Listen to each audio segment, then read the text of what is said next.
I come close to concluding,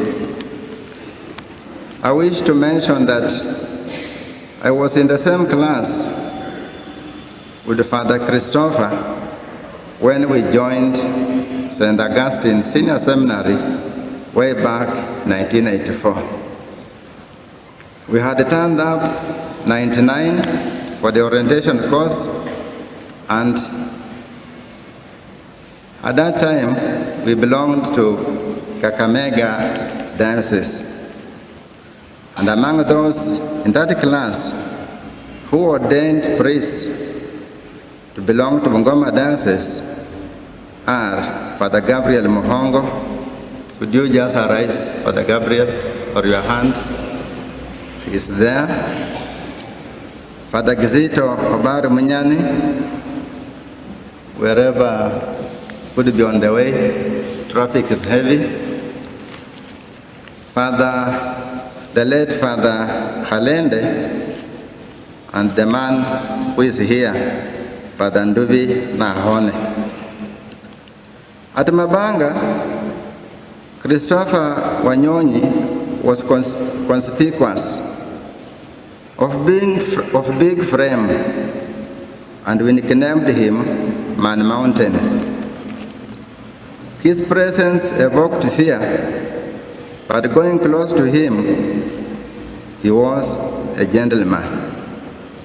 A sportsman he was, doing jogging, playing a very tiny ball, batting down. I wondered why he did not employ his weighty legs and feet to play even football. Shortly after joining St. Thomas Aquinas Seminary for theology, I parted company with a class for another school.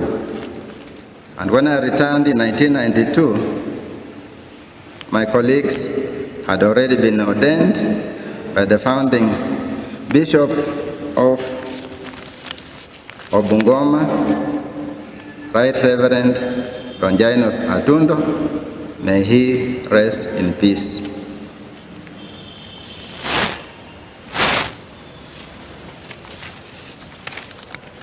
Father Chris was a monument.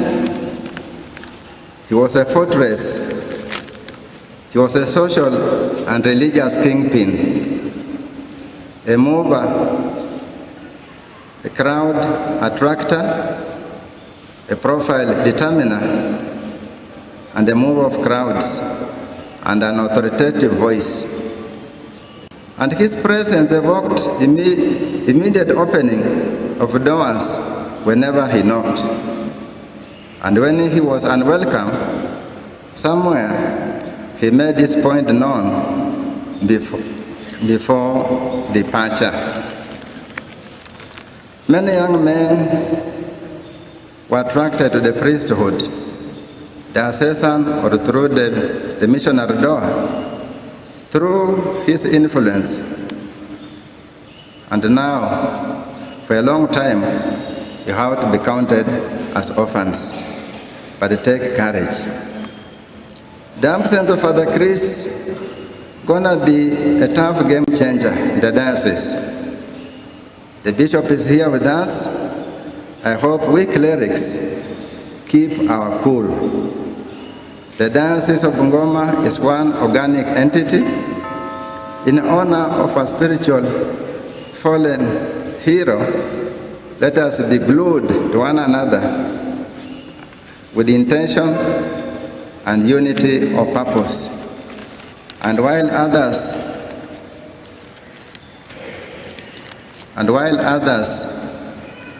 were born in Bungoma, and the rest in Busia, and still others from outside, but now we belong together.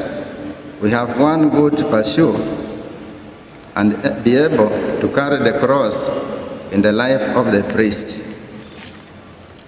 In the words of Francis Cardinal Arinze, Emeritus, in his book, reflecting on the priesthood, he says,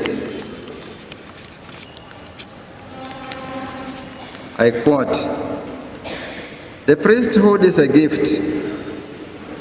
A gift deserves to be admired, to be appreciated, to be loved, and to be shown to friends.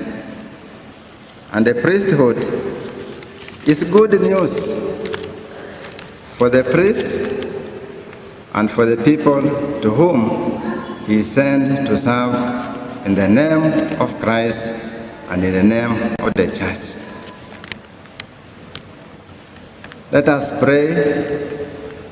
This is good news, the priesthood, to be shared with others and should be joyfully embraced. Unquote. Father Chris,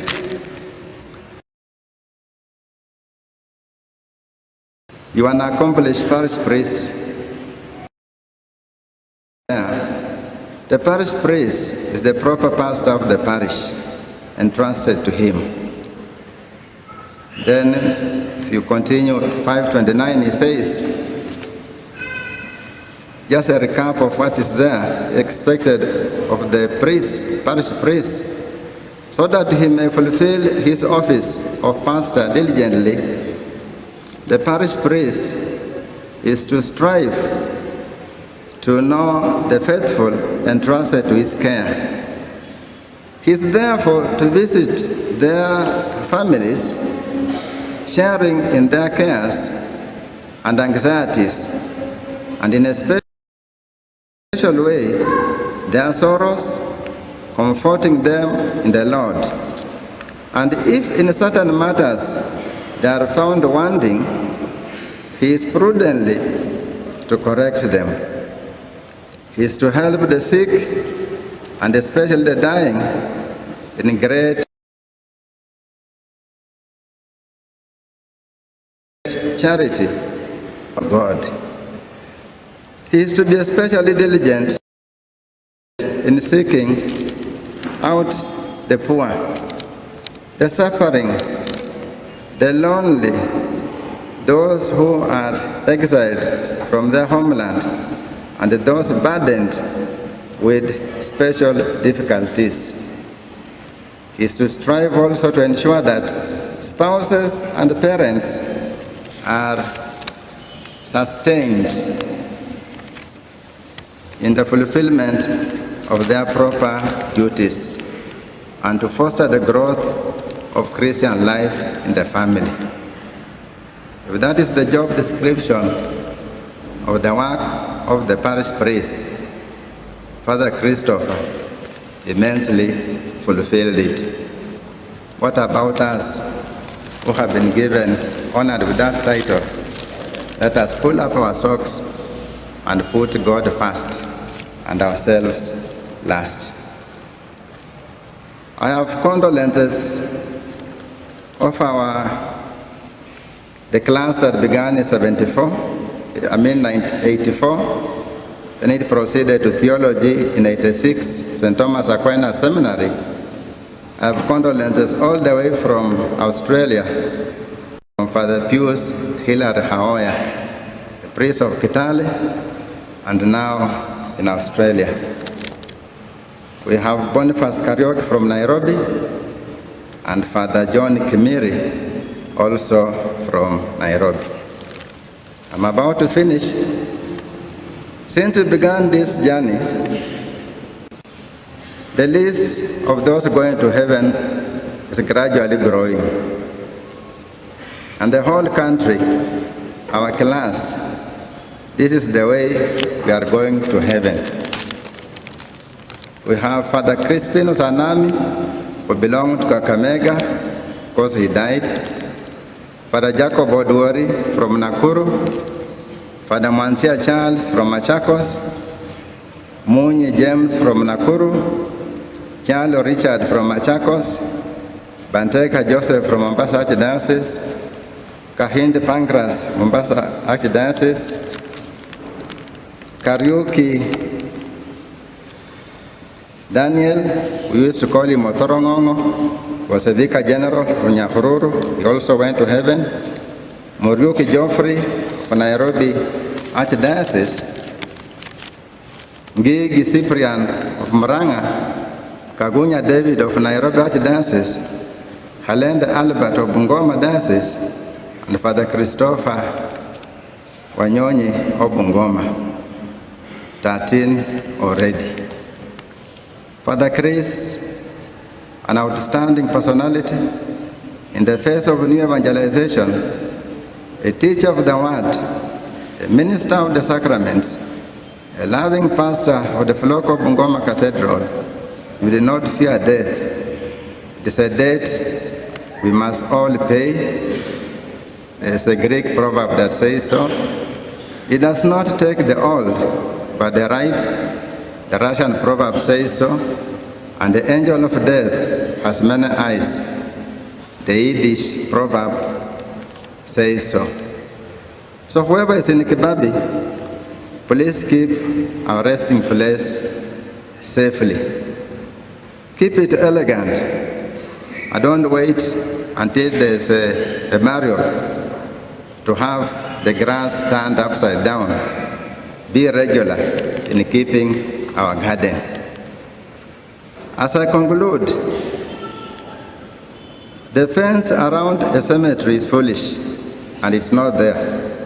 For those inside cannot come out, and those outside don't want to get in, except we have to do it with force. So just take care of the garden. Don't worry about the fence. Fare thee well, Father Chris. I conclude by words of Sir Winston Churchill. He was a Prime Minister in the UK. He served 2 terms. And the words, I find them very encouraging. I'm ready to meet my Maker. And whether my Maker is prepared for the ordeal of meeting me is another matter. Fare thee well, Father Christopher, and I thank the committee for bothering me to preach here today. I never imagined I would stand here one day. The first time I was asked to do a job was at the burial of Father Halende in the year 2001. I was asked to draft the eulogy. I thought I would read it myself, but it was given to Father Mhongo to read. Today you have asked me to preach. You did not give me what to preach. If I have suffered, if I have fiddled, please understand me. May the Lord bless you. Raha milele umpe Bwana. Father Christopher, umsike kwa amani.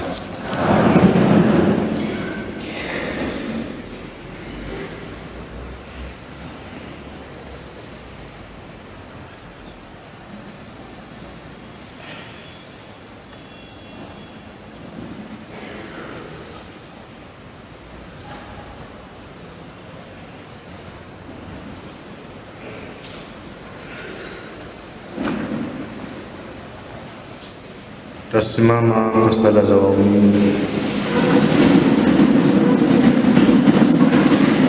Tumetayarisha mtu mmoja ambaye atasoma sala za waumini.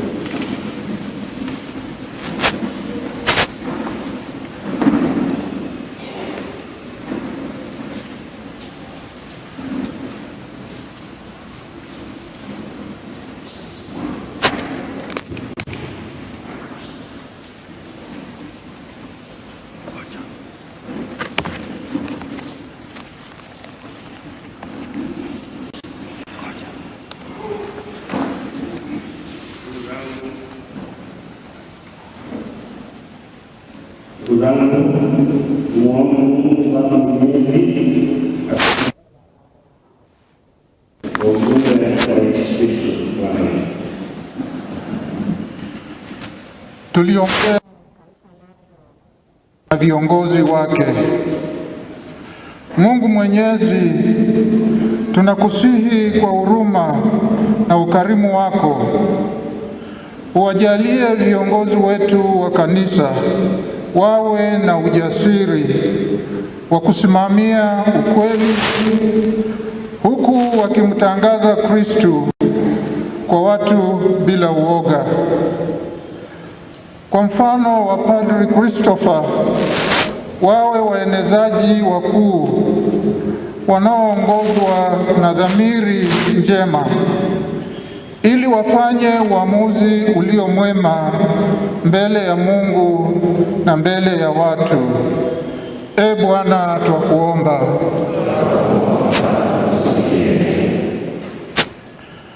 Tuiombee nchi yetu pamoja na viongozi wetu serikalini. Mungu mwenye rehema, watazame kwa wema hawa viongozi wetu ambao wanashikilia nyadhifa mbalimbali serikalini. Katika utekelezaji wao, uwajalie wawe waaminifu katika ahadi zao njema wanazozitoa, ambao ni wajibu wao kwa Mungu, kwa serikali na kwa wananchi wanaowaongoza. E Bwana, twakuomba.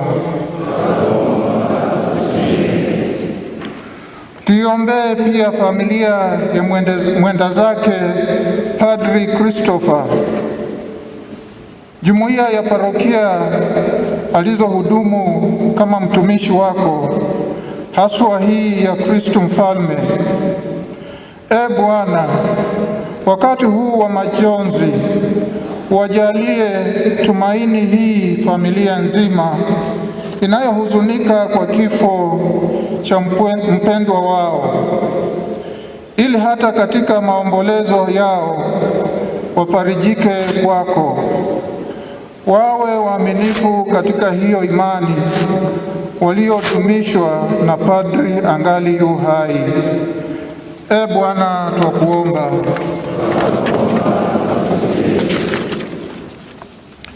Sala kwa ajili ya wasafiri.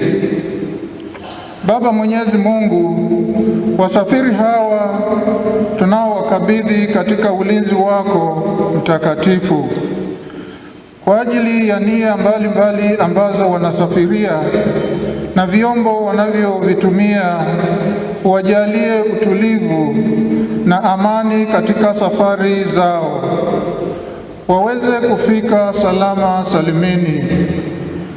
Umtume na malaika wako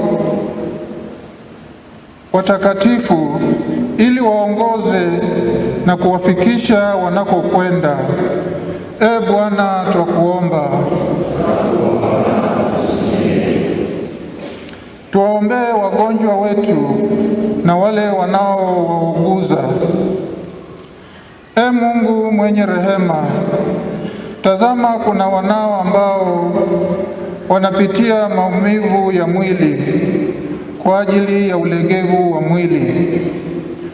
Uwatie tumaini ili katika mahangaiko yao wayaunganishe na yale ya Kristo msalabani. Wasipoteze tumaini lao kwa Mungu, na wale wanaowauguza na kuwashughulikia wasikate tamaa pia, bali wawahudumie wakitambua wanamhudumia Kristo katika wao. Kwa njia ya kipekee watie matumaini wahudumu waliomshughulikia Padri Christopher hadi Bwana alipoamua kumwita kwake kutoka dunia hii. E Bwana, twakuomba. Tuwaombee marehemu wote. E Mungu Mwenyezi mwenye huruma, roho za marehemu hupata faraja kwako. Tunaomba kwa ajili ya waumini marehemu na marehemu wote, haswa Padri Christopher Wanyonyi. Alihudumu katika kama mtumishi wako mwaminifu hapa duniani. Katika hali yake ya ubinadamu, umsamehe makosa yake yote kadri ya huruma yako. Katika ile imani aliyoihubiri katika patakatifu pako, umuie radhi na umjalie furaha ya milele pamoja na watakatifu wako, furaha uliowaahidia wapole na wanyenyekevu. E Bwana, twakuomba. Mungu ndiye makimbilio na nguvu yetu, ndiye asili ya wema wote. Sikiliza sala za kanisa lako, tujalie tunayoomba tupate kweli na kuomba kwa maombezi ya Mama Bikira Maria akisema: Salamu Maria,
pamoja na shukrani zetu kwa awamu moja. Matoleo na shukrani zetu tutaleta kwa awamu moja. Naomba tusimame kwa wimbo wa matoleo. Kwaya, wimbo wa matoleo.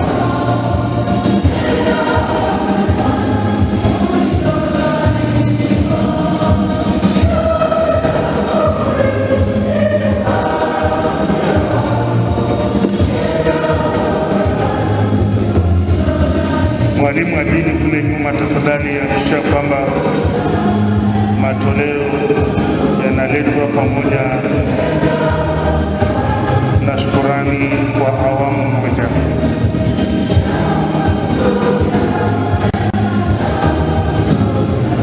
Kwaya, badilisha wimbo.